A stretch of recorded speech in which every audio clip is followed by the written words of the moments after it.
안녕하세요. 오늘의 포토의 아나운서 박소희입니다. 김효정입니다. 효정씨, 한 국가에 마약 중독자가 1,000만 명이 넘는다. 어떻게 생각하시나요? 네, 제가 알기로는 우리나라의 인구가 5천만이 채 안 된다고 알고 있는데요. 그럼 우리나라로 따지면은 전체 국민의 무려 5분의 1이 마약 중독자라는 건데 네. 생각만 해도 굉장히 아찔합니다. 네, 그렇습니다. 이렇게 믿을 수 없는 일이 바로 중국에서 일어나고 있습니다. 네. 중국은 워낙 인구가 많기 때문에 이런 수치가 가능한 것 같은데요. 이 공식적인 통계 자료에 따르면 이제 현재죠. 4월 통계 자료에 따르면 258만 명에 달한다고 발표를 했습니다. 실제로는 1,000만 명이 넘을 거라는 예상을 하고 있는데요. 네, 제가 이 말을 꺼낸 이유가 있습니다. 바로 오늘이었죠. 이 중국 사법당국이 한국인 마약 사범 2명에 대한 사형을 집행했다라는 뉴스가 있었는데 혹시 보셨나요? 네, 저도 봤습니다. 보고 조금 놀랐는데요. 2004년 이후 10년 만에 한국인이 중국에서 사형에 처해진 건데 그렇다면 사건은 어떤 내용인가요?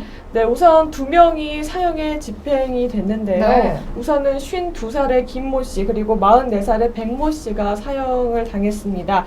김 씨는 2010년, 2011년 모두 14차례에 걸쳐서 북한에서 중국으로 필로폰 14.8kg을 몰래 들여와 이 중 12.3kg을 백 씨에게 판매한 혐의를 받고 있고요. 네. 40대인 백 씨도 이 마약을 다시 한국 내 마약 밀매 조직에 수차례에 걸쳐 판매한 혐의로 중국 길림성 공항 당국에 붙잡혀 수감 생활을 해왔다고 합니다. 네, 15kg 정도 되는데 그럼 이 정도면은 어느 정도 투약할 수 있는 양인가요? 네, 약 10만 회 정도를 투약할 수 있다고 하니까 어마어마한 양이죠. 네, 그런데 이쯤에서 많은 분들이 궁금해하실 것 같은데 상황이 이렇게 되기까지 우리 정부에서는 가만히 있었나요? 네, 그건 아닙니다. 정부 측에서는 사형 집행을 미뤄달라고 요청을 해왔는데요.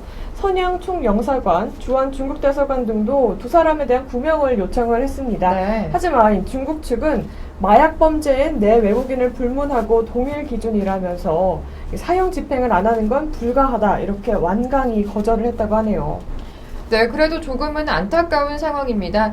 중국 정부 입장에서는 마약에 있어서는 예외가 없는 것 같은데요.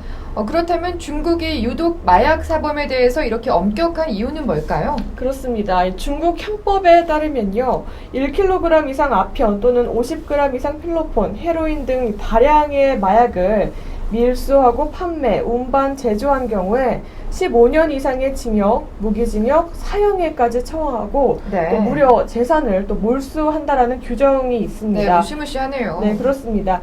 네, 안타깝게도 이 외교부에 따르면요, 이번 주 안에 필로폰 11.9kg을 판매한 장모 씨가 또 사형이 처해질 거라고 이제 밝혔습니다. 네.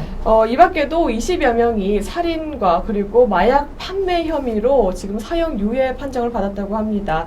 앞으로 한중 관계에 있어서 적잖은 파장이 예상이 되죠.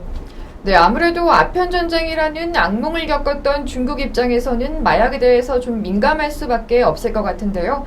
또 최근 중국 내에서 마약과 관련된 범죄가 급증하면서 중국 정부는 마약과의 전쟁을 선포했다고 합니다.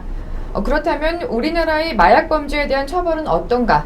다시 한번 생각해보게 되는 시점인 것 같습니다.